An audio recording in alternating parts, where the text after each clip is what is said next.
exalted. And every hill and mountain shall be made low, the rough places will be made plain, and the crooked places will be made straight. And the glory of the Lord shall be revealed, and all flesh shall see it together.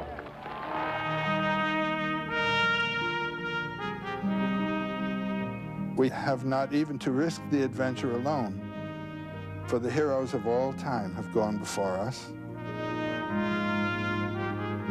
The labyrinth is thoroughly known. We have only to follow the thread of the hero path. And where we had thought to find an abomination, we shall find a god. And where we had thought to slay another, we shall slay ourselves. And where we had thought to travel outward, we shall come to the center of our own existence. And where we had thought to be alone, we shall be with all the world.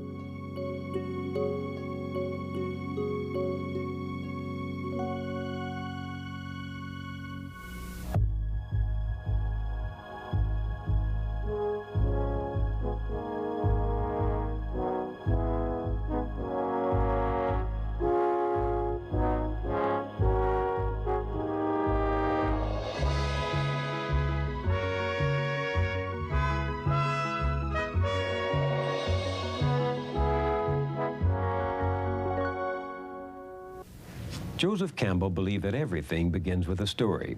So we begin this series with Joseph Campbell with one of his favorites.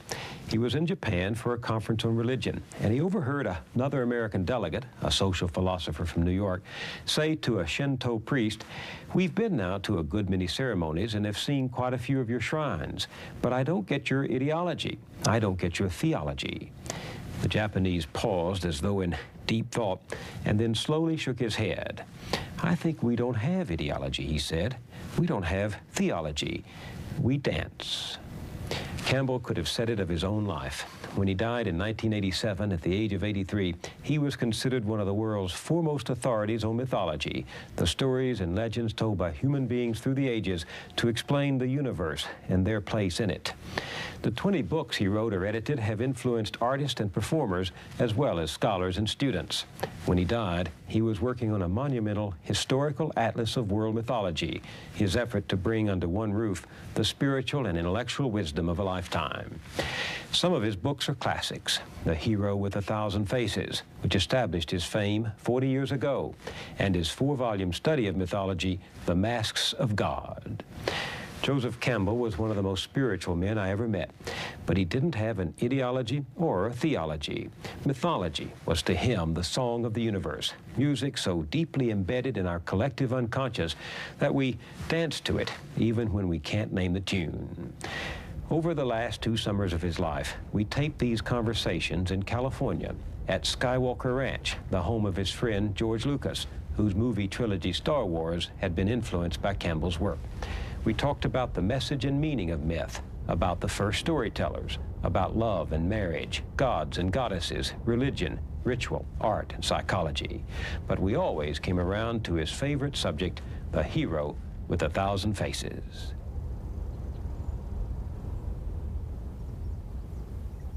Why the hero with 1,000 faces? Well, because there is a certain typical hero sequence of actions, which can be detected in stories from all over the world and from many, many periods of history. And I think it's essentially, you might say, the one deed done by many, many different people. Why are there so many stories of the hero or of heroes in mythology? Well, because that's what's worth writing about. I mean, even in popular novel writing, you see, the main character is a hero or a heroine. That is to say, someone who has found or achieved or done something beyond the normal range of achievement and experience. A hero properly is someone who has given his life to something bigger than himself or other than himself. So in all of these cultures, whatever the costume the hero might be wearing What is the deed? Well, there are two types of deed. One is the physical deed, the hero who has performed a war act or a physical act of heroism, saving a life. That's a hero act. Giving himself, sacrificing himself to another. And the other kind is the spiritual hero who has learned or found a mode of experiencing the supernormal range of human spiritual life, and then come back and communicated it. It's a cycle. It's a going and a return that the hero cycle represents. But then this can be seen also in the simple initiation ritual, where a child has to give up his childhood and become an adult, has to die, you might say, to its infantile personality and psyche, and come back as a self-responsible adult. It's a fundamental experience that everyone has to undergo. We're in our childhood for at least 14 years, and then to get out of that posture of dependency, psychological dependency, into one of psychological self-responsibility requires a death and resurrection. And that is the basic motif of the hero journey. Leaving one condition, finding the source of life to bring you forth in a richer or more mature or other condition. So that if we happen not to be heroes in the grand sense of redeeming society, we have to take that journey ourselves, spiritually, psychologically, inside us. That's right.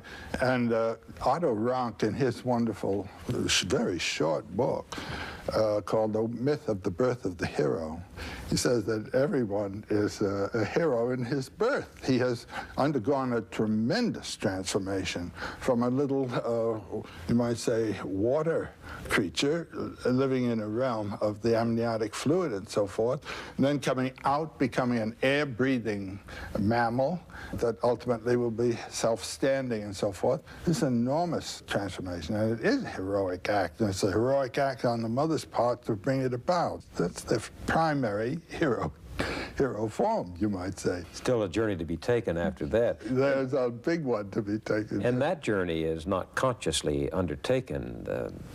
Do heroes go out on their own initiative? Well, they're both kinds. A very common one that appears in Celtic myths of someone who has followed the lure of a deer or animal that he has been following, and then carries him into a range of forest and landscape that he's never been in before. And then the animal will undergo a transformation and become the queen of the fairy hills or something like that. That is one of not knowing what you're doing. You suddenly find yourself in full career of an adventure. There's another one where one sets out responsibly and intentionally to perform the deed. For instance, when Ulysses' son, Telemachus, was called by Athene, go find your father. That father quest is a major hero adventure for young people. That is the adventure of finding what your career is, what your nature is, what your source is. He undertakes that intentionally. Then there's one into which you are thrown and pitched. For instance, being drafted into the army. You didn't intend it, they are in. You're in another transformation. You've undergone a death and resurrection. You put on a uniform. You're another creature. So does the heroism have a moral objective? The moral objective is that of saving a people or saving a person or saving an idea. He is sacrificing himself for something. That's the morality of it. Now, you, from another position, might say that something was something that should not have been realized, you know. That's judgment from another side. Mm-hmm. But it doesn't destroy the heroism of what was done. Absolutely not. Well, that's a different angle on heroes than I got when I was reading as a young boy the story of Prometheus going after the fire and bringing it back and benefiting humanity and suffering for it. I mean, Prometheus brings fire to mankind and consequently civilization. That's, by the way, a universal theme. Oh, it is? The hero, the fire theft theme usually with a relay race after it. Often it's blue jay or woodpecker or something like this that steals the fire and then passes it on to something else and something else, one animal after another. And they're burned by the fires as they're carrying it on, and that accounts for the different colorings of animals and so forth. It's a worldwide myth, the fire theft. Do these stories of the hero vary from culture to culture? Well, it's the degree of the illumination that, or action that makes him different. There is a typical early culture hero who goes around slaying monsters. Now that is in the period of history when man is shaping his world out of a wild, savage, unshaped world. Well, it has another shape, but it's not the shape for man. He goes around killing monsters. So the hero evolves over time, like most other concepts and ideas and... Well, he evolves as the culture evolves. Yeah. Now, Moses is a hero figure. In his ascent of the mountain, his meeting with Yahweh on the summit of the mountain and coming back with the rules for the formation of a whole new society. That's the hero act. Departure, fulfillment, return.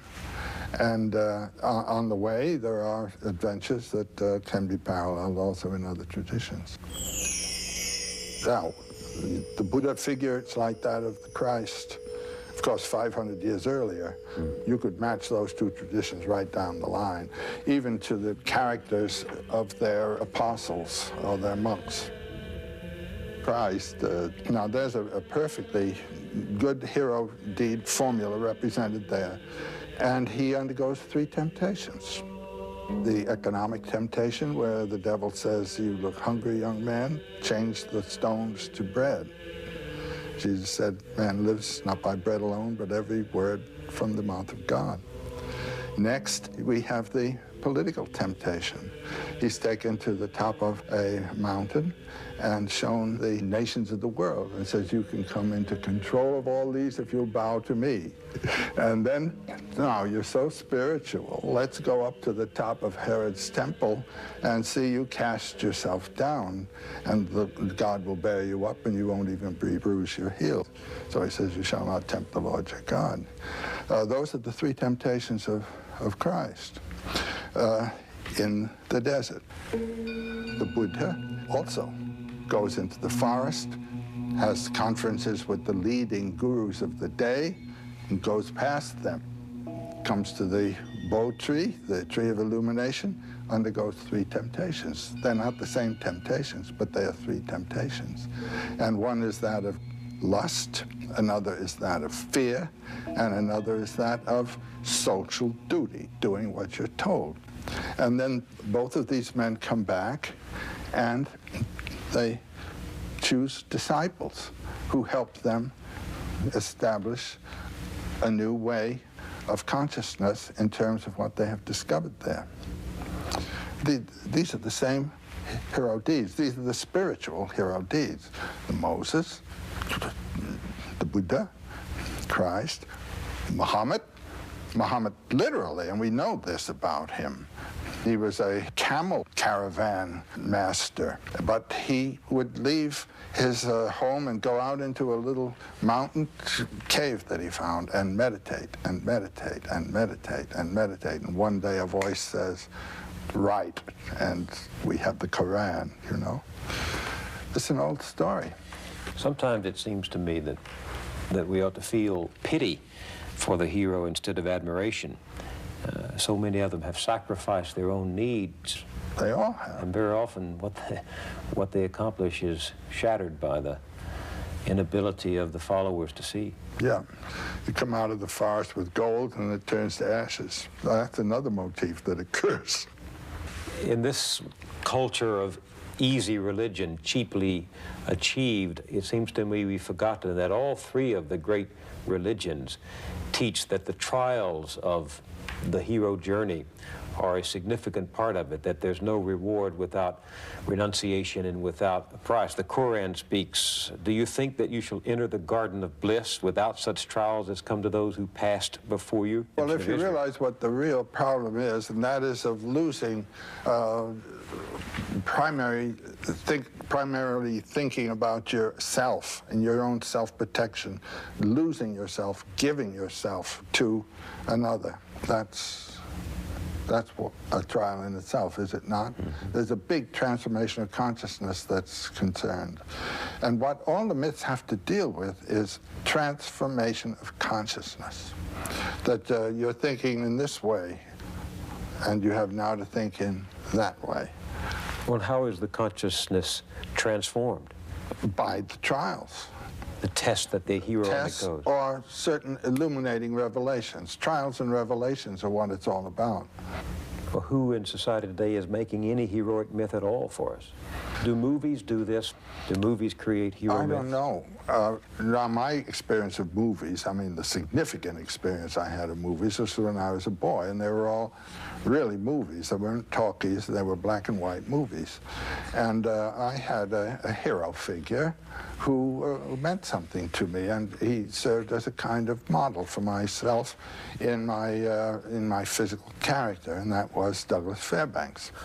I wanted to be a synthesis of Douglas Fairbanks and Leonardo da Vinci. That was my idea.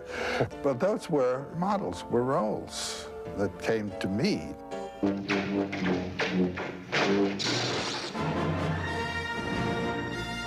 Does a movie like Star Wars fill some of that need for the spiritual adventure, for the hero? Oh, it's perfect. It does the cycle perfectly.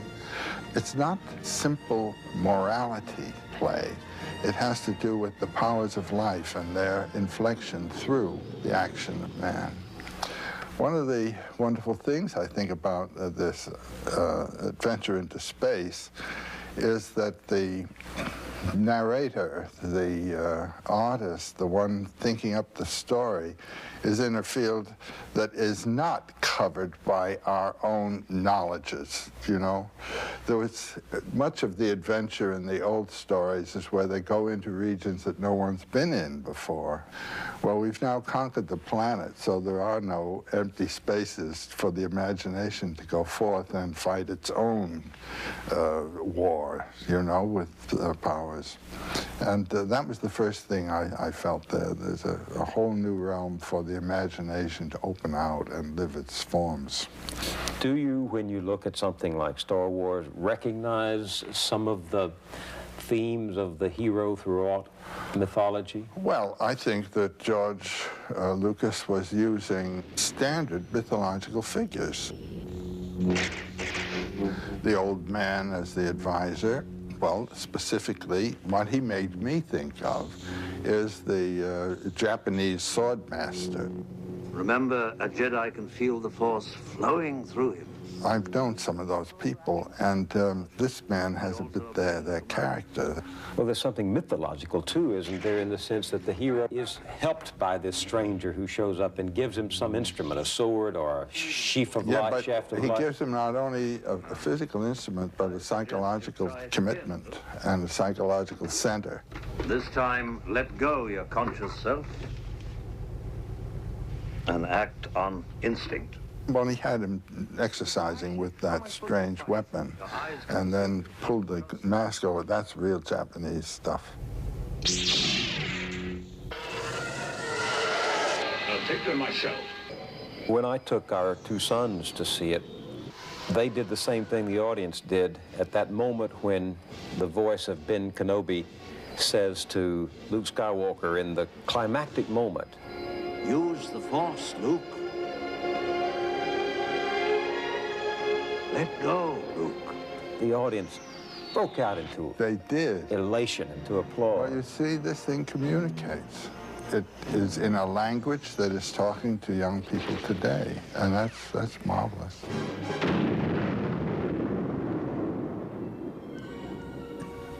So the hero goes for something. He doesn't just go along for the ride. He's not a mere adventurer. Well, a serendipitous adventure can take place also. You know what the word serendipity comes from? It comes from the Sanskrit, serendripa, the isle of silk, which was formerly the name of Ceylon. And it's a story about a family that's just rambling on its way to Ceylon, and all these adventures take place. So you can have the serendipitous adventure as well. Is the adventurer who takes that kind of trip a hero in the mythological He sense? is ready for it. This is a very interesting thing about these mythological themes. The achievement of the hero is one that he is ready for, and it's really a manifestation of his character. And it's amusing the way in which the landscape and the conditions of the environment match the readiness of the hero. The adventure that he's ready for is the one that he gets.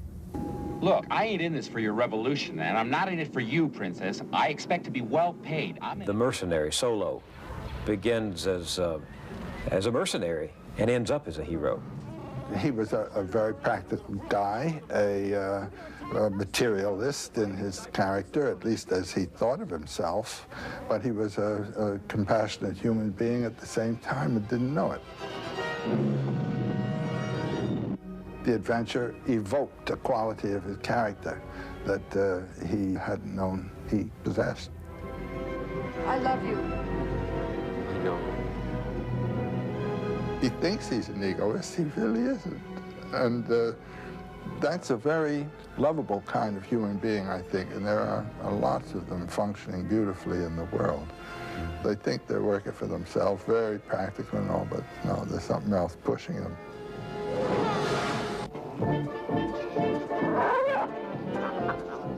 What did you think about the scene in the bar? That's my favorite, not only in this piece, but of many, many pieces I've ever seen. Well, where you are is on the edge. You're about to embark into the outlying spaces. And the real adventure of it. A real adventure. This is the jumping off place. And there is where you meet people who've been out there, and they run the machines that go out there, and you haven't been there. It reminds me a little bit in Robert Louis Stevenson's Treasure Island, the atmosphere before you start off the adventure. You're in a seaport, and there's old salt seamen who've been on the sea, and that's their world, and these are the space people also. I got a bad feeling about this.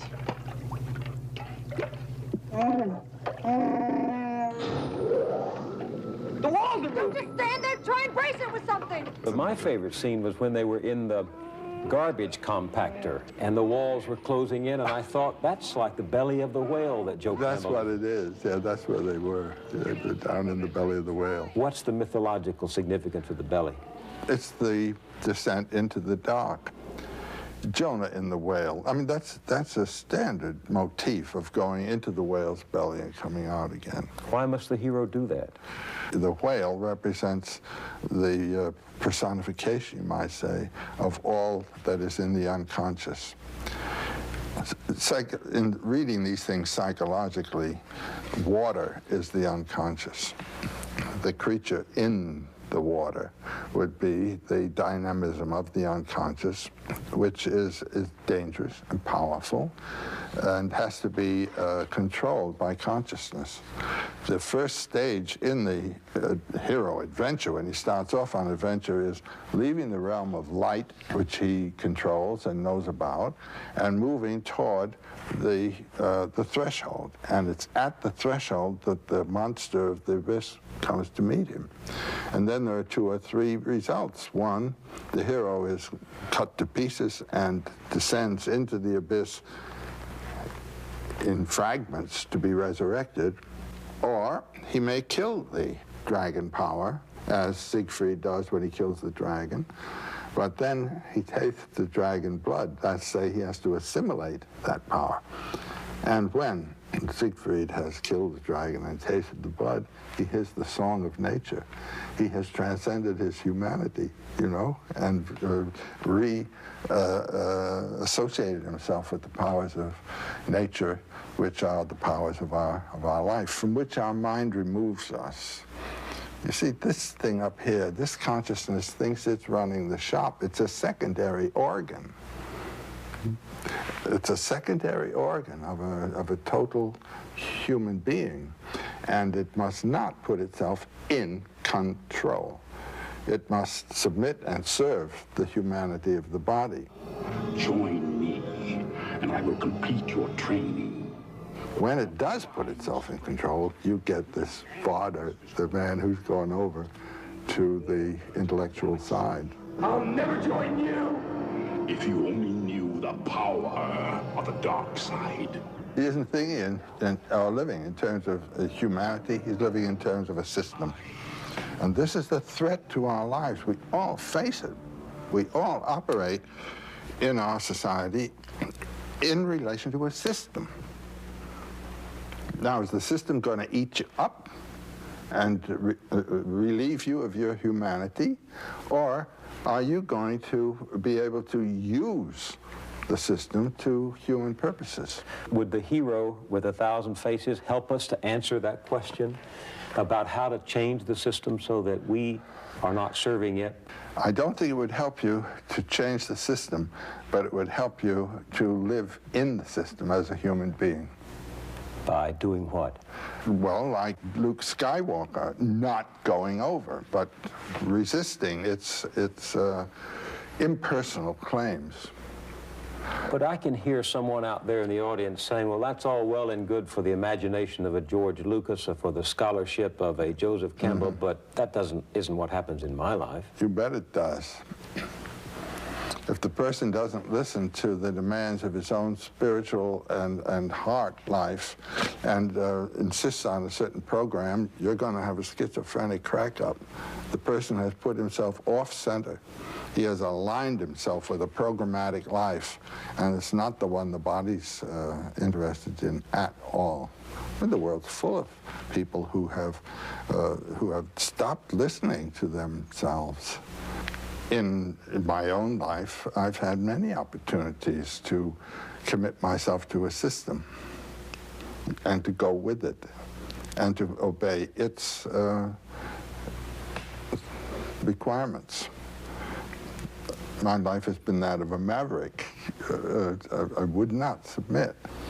You really believe that the creative spirit ranges on its own out there beyond the boundaries? Yeah, I do.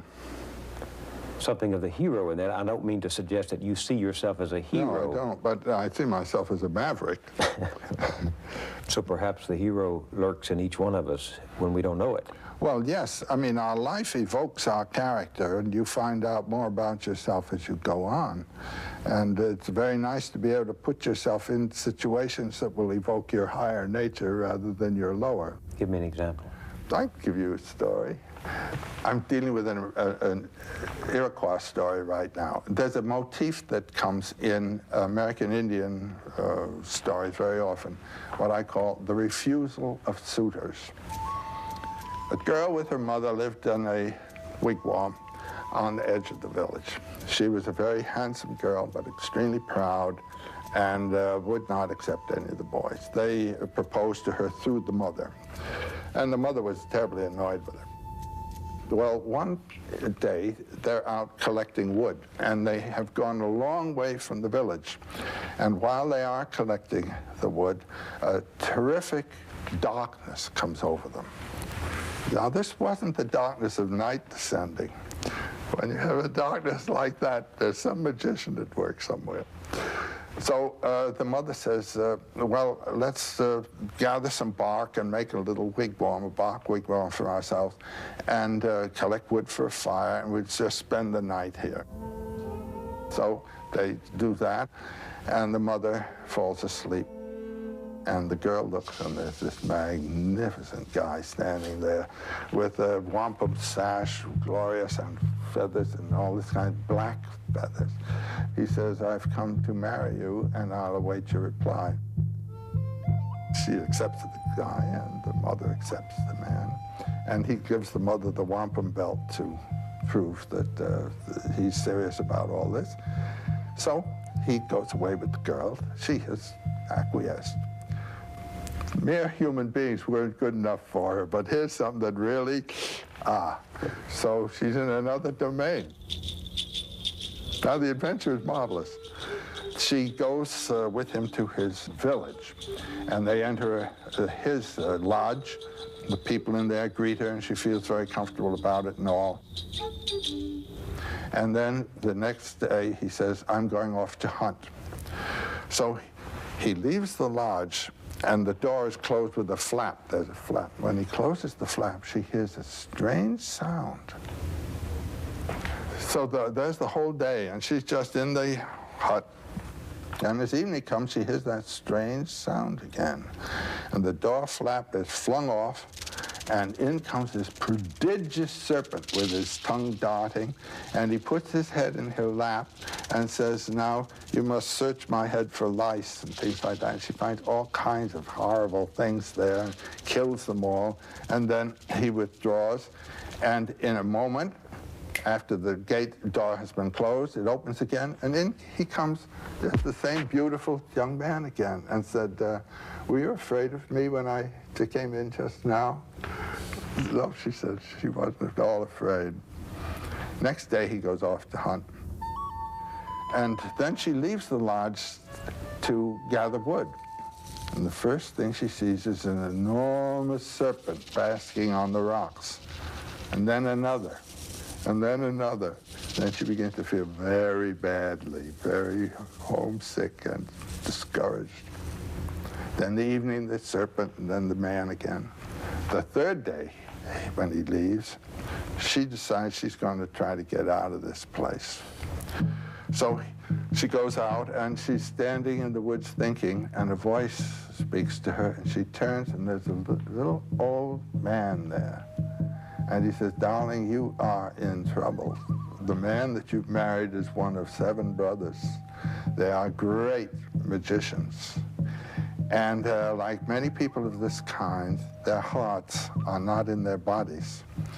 There's a collection of 7 hearts in a bag that is hidden under the bed of the eldest to whom you are married.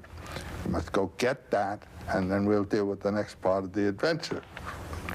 She goes in and finds a bag of hearts and is running out, and the voice calls after her, stop, stop. It's the voice of the magician. And she continues to run. He says, you may think you can get away from me, but you never can. And just at that point, she hears the voice of the old man. He says, I'll help you, dear. And he's pulling her out of the water. She didn't even know that she was in water. What does that say to you? That's to say you have moved out of the hard land, the solid earth, and are in the field of the unconscious. And she had pulled herself into the transcendent realm and got caught in the negative powers of the abyss, and she's being rescued now by the upper powers. What you have done has been to elevate yourself out of the local field and put yourself in a field of higher power, higher danger. And are you going to be able to handle it? If you are not eligible for this place into which you put yourself, it's going to be a demon marriage. It's going to be a real mess. If you are eligible, it can be a glory that will give you a life that is yours in your own way. So these stories of mythology are simply trying to express a truth that can't be grasped any other way. It's the edge, the interface between what can be known and what is never to be discovered, because it is a mystery transcendent of all human research. The source of life. What is it? No one knows. Why are stories important for getting at that? Well, I think it's important to live life with a knowledge of its mystery and of your own mystery. And it gives life a new zest, a new balance, a new harmony to do this. I mean, therapy and psychological therapy, when people find out what it is that's ticking in them, they get straightened out. And what is it that life is? I find thinking in mythological terms has helped people visibly. You can see it happen. How? What does it do? It erases anxieties. It puts them in accord with the inevitables of their life, and they can see the positive values of what are the negative aspects of what is positive. It's whether you're going to say no to the serpent or yes to the serpent. It's easy as that. No to the adventure? Yeah, the adventure of being alive, of living. When I was growing up, tales of King Arthur, tales of the medieval knights, tales of the dragon slayers were very strong in my world. Dragons represent greed, really. The European dragon guards things in his cave, and what he guards are heaps of gold and virgins. And he can't make use of either of them, but he just guards. There's no vitality of experience, either of the value of the gold or of the female whom he's guarding there. Psychologically, the dragon is one's own binding of oneself to one's ego, and you're captured in your own dragon cage. And the problem of the psychiatrist is to break that dragon, open him up, so that you can have a larger field of relationships. Jung had a patient come to him who felt alone, and she drew a picture of herself as caught in the rocks. From the waist down, she was bound in rocks. And this was on a windy shore, and the wind blowing and her hair blowing, and all the gold, which is the sign of the vitality of life, was locked in the rocks. And the next picture that he had her draw had followed something he had said to her.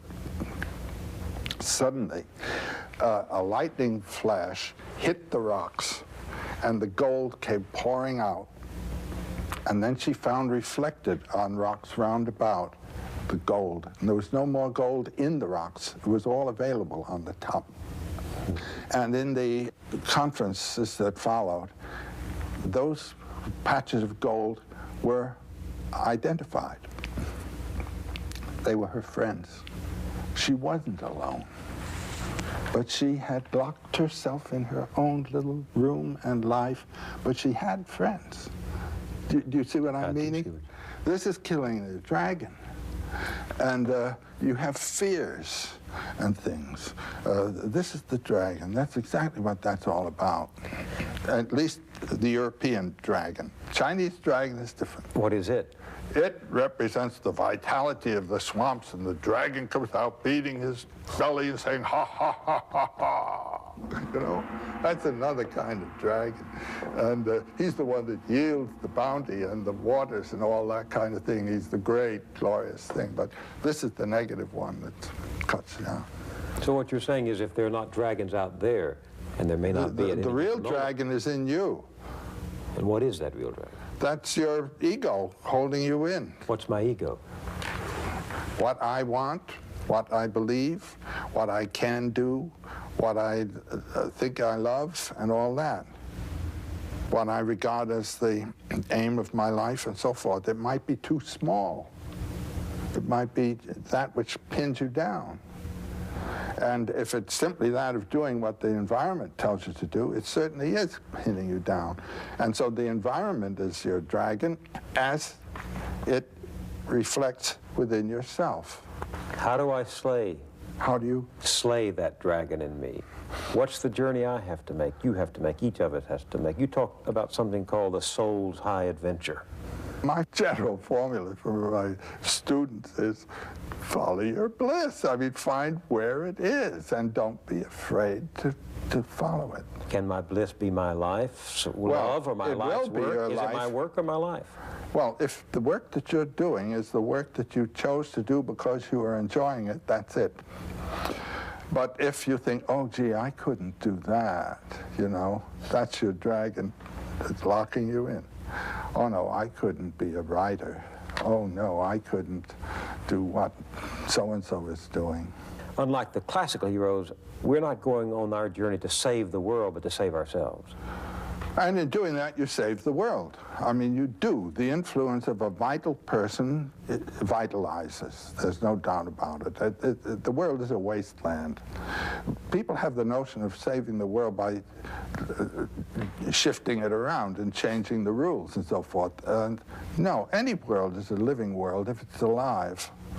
And the thing is to bring it to life. And the way to bring it to life is to find in your own case where your life is and be alive yourself, it seems to me. But you say I have to take that journey and go down there and slay those dragons. Do I have to go alone? If you have someone who can help you, that's fine too. But ultimately, the last trick has to be done by you. In all of these journeys of mythology, there's a place everyone wishes to find. What is it? The Buddhists talk of nirvana. Jesus talks of peace. There's a place of rest and repose. Is that typical of the hero's journey? That there's a place to find? That's a place in yourself of rest. Now this I know a little bit about from athletics. The athlete who is in championship form has a quiet place in himself. And it's out of that that his action comes. If he's all in the action field, he's not performing properly. There's a center out of which you act. And Jean, my wife, a dancer, tells me that in dance this is true too. There's the center that has to be known and held. There, it's quite physically recognized by the person. But unless this center has been found, you're torn apart. Tension comes. Now, the Buddha's word is nirvana. Nirvana is a psychological state of mind. It's not a place like heaven. It's not something that's not here. It is here in the middle of the turmoil, what's called samsara, the whirlpool of life conditions. That nirvana is what? It is the condition that comes when you are not compelled by desire or by fear or by social commitments. When you hold your center and act out of there. And like all heroes, the Buddha doesn't show you the truth, the illumination. He shows you the way too. The way. But it's got to be your way too. I mean, how should I get rid of fear? The Buddha can't tell me how I'm going to do it. There are exercises that different teachers will give you, but they may not work for you. All a teacher can do is give you a clue of the direction. He's like a lighthouse that says there are rocks over here and steer clear. You talk a lot about consciousness. Yes. Most people hear that term and, like me, have only a veiled understanding of it. What is it? Jean and I are living in Hawaii, and we're living right by the ocean, and we have a little lanai, a little porch, and there's a coconut tree that grows up through that porch, and it goes on up. And there's a kind of vine plant, a big powerful thing with leaves like this, that has grown up the coconut tree. Now that plant sends forth little feelers to go out and clutch the plant, and it knows where the plant is and what to do, and where the tree is, and it grows up like this, and it opens a leaf, and that leaf immediately turns to where the sun is. Now you can't tell me that leaf doesn't know where the sun is going to be. All of the leaves go just like that, what's called heliotropism, turning toward where the sun is. That's a form of consciousness. There is a plant consciousness. There is a animal consciousness. And we share all of these things. You eat certain foods, and the bile knows whether there's something there for it to go to work on. I mean, this whole thing is consciousness. I begin to feel more and more that the whole world is conscious. Certainly the vegetable world is conscious. And when you live in the woods, as I did as a kid, you can see all these different consciousnesses relating to themselves. Scientists are beginning to talk quite openly about the Gaia principle. There you are, the whole planet as an organism. Mother Earth. And you see, if you will think of ourselves as coming out of the earth rather than as being thrown in here from somewhere else, you know, thrown out of the earth, we are the earth. We are the consciousness of the earth. These are the eyes of the earth. And this is the voice of the earth. What else? How do we raise our consciousness? Well, that's a matter of what you are disposed to think about. And that's what meditations are for. And all of life is a meditation, most of it unintentional. A lot of people spend most of it in meditating on where their money's coming from and where it's going to go, but that's a level of meditation. Or if you have a family to bring up, you're concerned for the family. These are all perfectly very important concerns, but they have to do with physical conditions mostly, and spiritual conditions of the children, of course. But how are you going to communicate spiritual consciousness to the children if you don't have it yourself? So how do you get that? Then you think about the myths. What the myths are for is to bring us into a level of consciousness that is spiritual. Just for example, I walk off 52nd Street and 5th Avenue into St. Patrick's Cathedral. I've left a very busy city, and one of the most fiercely economically inspired cities on the planet. I walk into that cathedral, and everything around me speaks of spiritual mystery. The mystery of the cross, what's that all about there? The stained glass windows, which bring another atmosphere in. My consciousness has been brought up onto another level altogether. And I am on a different platform. And then I walk out, and I'm back in this one again. Now, can I hold something from that? Well, certain prayers or meditations that are associated with the whole context there. These are what are called mantras in India, little meditation themes that hold your consciousness on that level instead of letting it drop down here all the way. And then what you can finally do is to recognize that this is simply a lower level of that.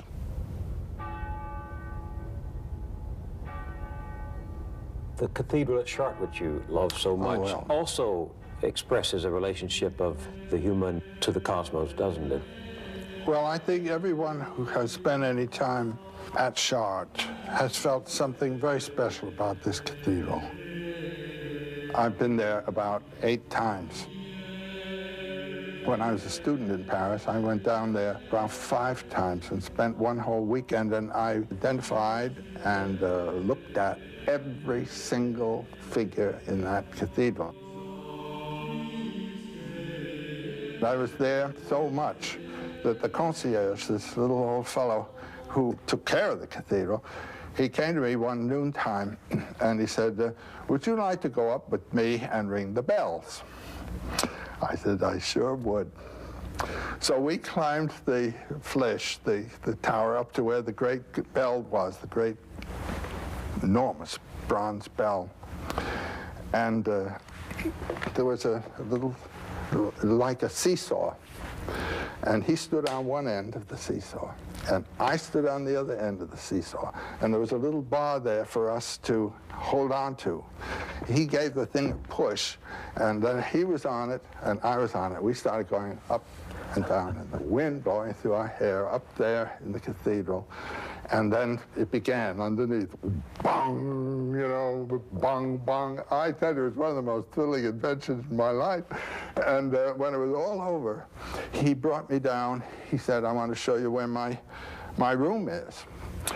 Well, in a cathedral, you have the nave, and then the transept, and then the apse. And around the apse is the choir screen. Now, the choir screen in charge is about that wide.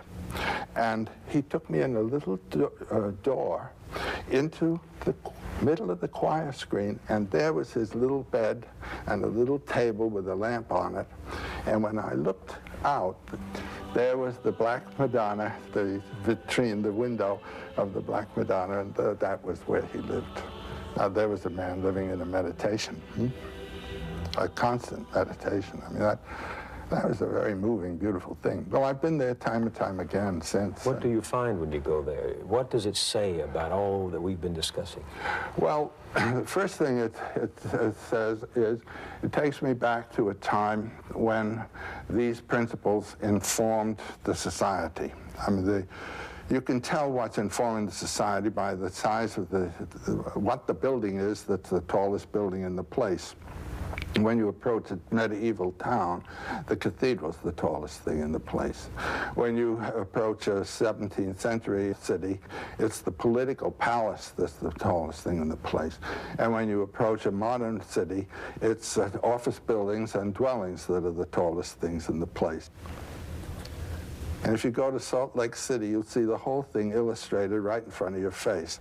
First, the temple was built. The temple was built right in the center of the city.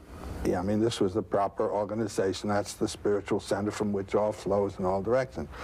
And then the Capitol was built right beside the temple. And it's bigger than the temple. And now the biggest thing is the office building that takes care of the affairs of both the temple and the political building. That's the history of Western civilization, from the Gothic through the princely periods of the 16th, 17th, 18th centuries to this economic world that we're in now. In New York now, the debate is over who can build the tallest building, not to praise, but to build the tallest building. Yeah, and they are magnificent. I mean, some of the things that are going up in New York now really are, and this is a kind of architectural triumph. And what it is the statement of the city. We are a financial power center, and look what we can do. It's a kind of virtuosic acrobatic stunt. Will new myths come from there? Well, something might. You can't predict what a myth is going to be any more than you can predict what you're going to dream tonight. Myths and dreams come from the same place. They come from realizations of some kind that have then to find expression in symbolic form. And the only myth that's going to be worth thinking about in the immediate future is one that's talking about the planet, not this city, not these people, but the planet and everybody on it. That's my main thought for what the future myth is going to be. And what it will have to deal with will be exactly what all myths have dealt with.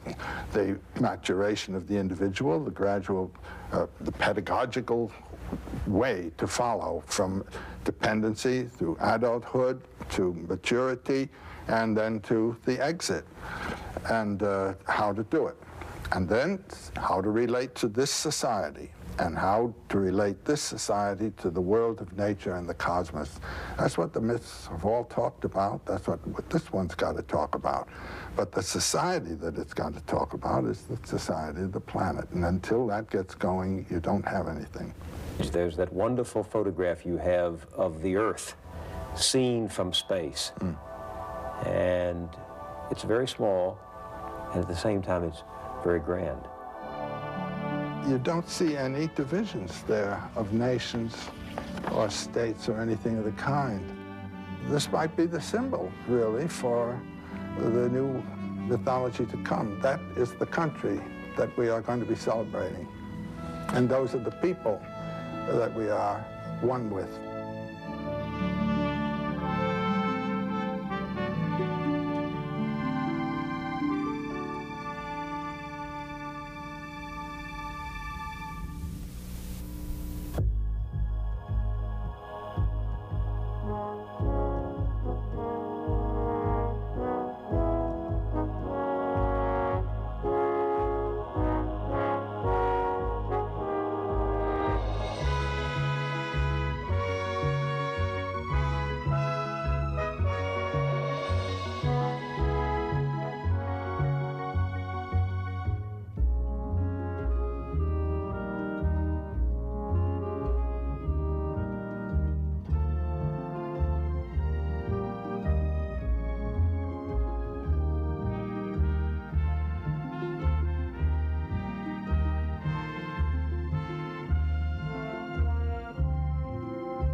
This program was made possible by a grant from the Corporation for Public Broadcasting and by this station and other public television stations.